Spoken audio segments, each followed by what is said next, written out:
Practically all progress and knowledge in science has been achieved at the sacrifice of previously important formulations of questions and ideas.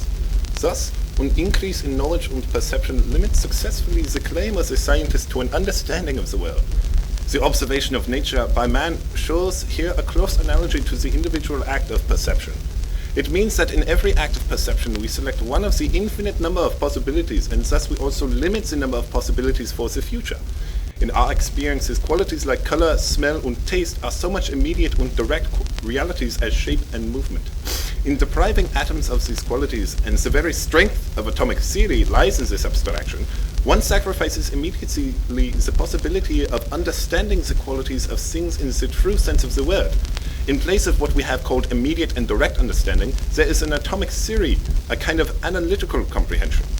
But we must thus distinguish between analytical and immediate and direct concepts. The desire, fulfilled in atomic theory, to depict perceptible qualities of things like color and hardness by means of reduction to geometrical configurations, enforces the sacrifice of ascertaining the true nature of these qualities by means of science. Thus it can be easily understood why the poet, for example, always looked upon the atomic concept with horror. Yet the question must be put again. How far have Newton's discoveries explained the movement of the stars? Do we really understand them better than before? This modern description is different from the older ones mainly in three aspects. It puts a quantitative in place of a qualitative statement, it traces different types of phenomena back to the same origin, and it no longer considers the question of why. The fact that electric, magnetic, and optic phenomena are related and that they can be traced back to the same simple system of Maxwell's equations is no doubt a discovery of the utmost importance.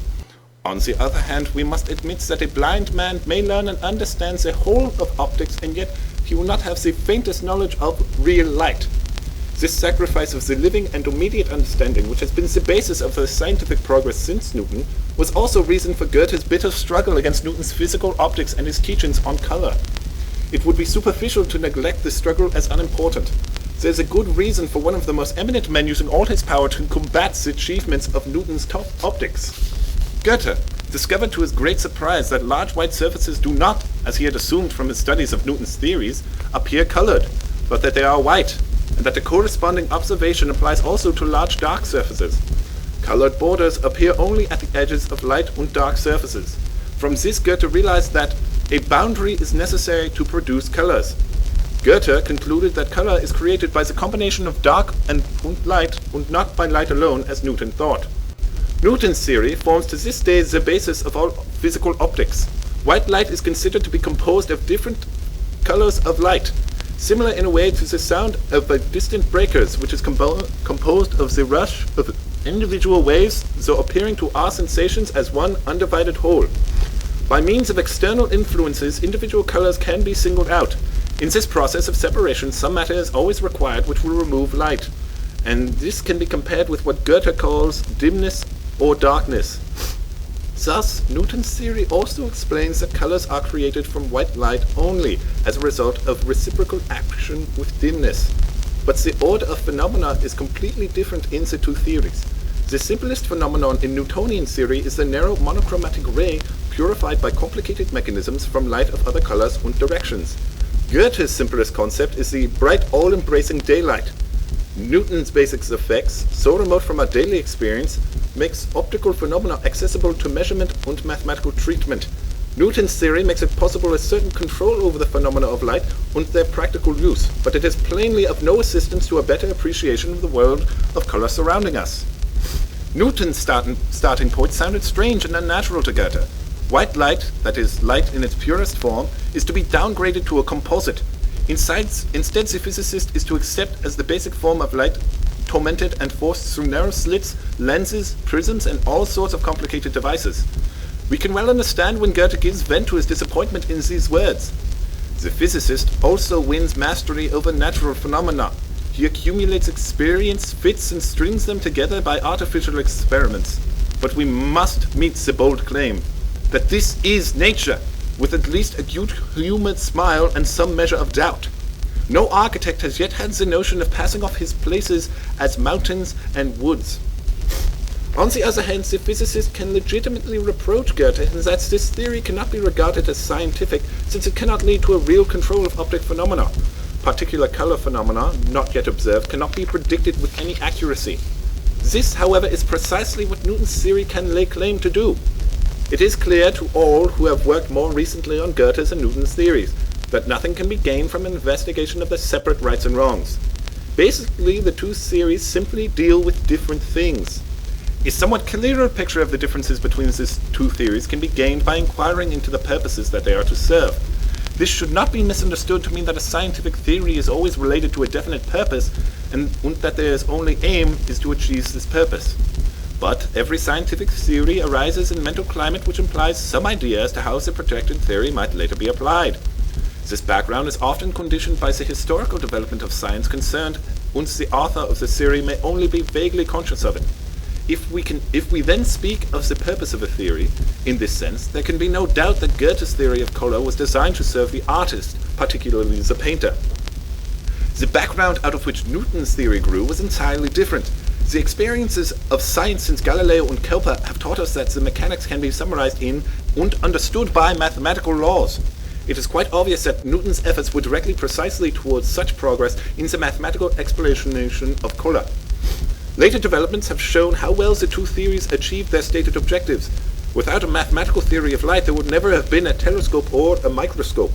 On the other hand, many painters gathered knowledge and enrichment from Goethe's theory.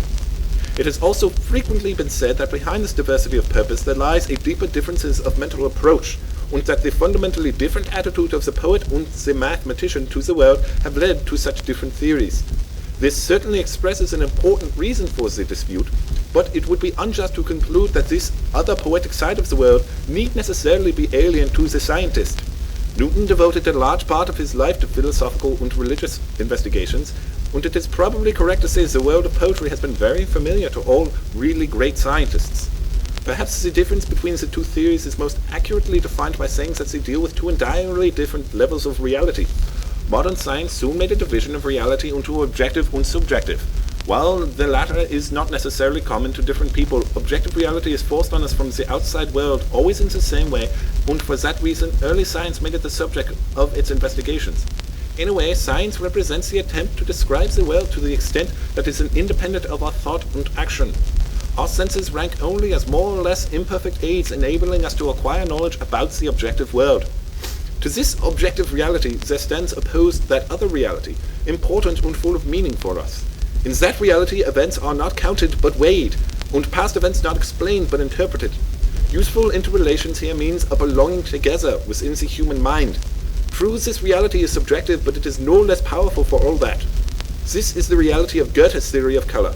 Every type of art is concerned with this reality, and every important work of art enriches us with a fresh understanding of its scope.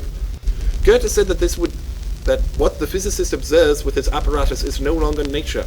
He probably meant to imply that there are further and more living aspects of nature which are not accessible to this particular method of science. We are, of course, ready to believe that science, where it runs from inanimate to living matter, will have to be more and more careful in its interference in the course of an experiment. As our desire for knowledge also reaches out to higher spiritual aspects of life, so when shall we have to be content with a passive, contemplative kind of investigation?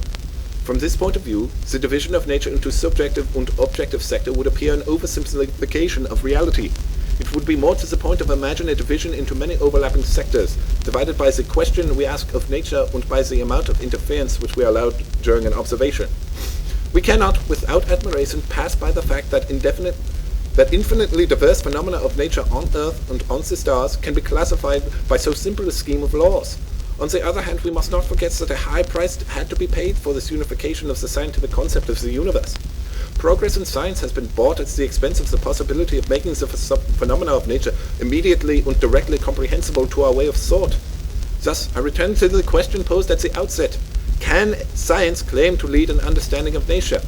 Physics and chemistry have continuously developed in the direction of a mathematical analysis of nature under the guiding principles of unification. The claims of science to an understanding of nature, in the original sense of the word, have at the same time decreased. The attempt to prove an impossible perception theoretical understanding of the latter kind, and to prove mathematical analysis the only possible way, appears to me as unwise as the opposite assertion, that an understanding of nature can be achieved in a philosophical way without a knowledge of its formal laws. This decision as to whether a certain type of understanding of nature can be considered satisfying, and sufficiently, must eventually be left to the conscience of the individual or that of a period.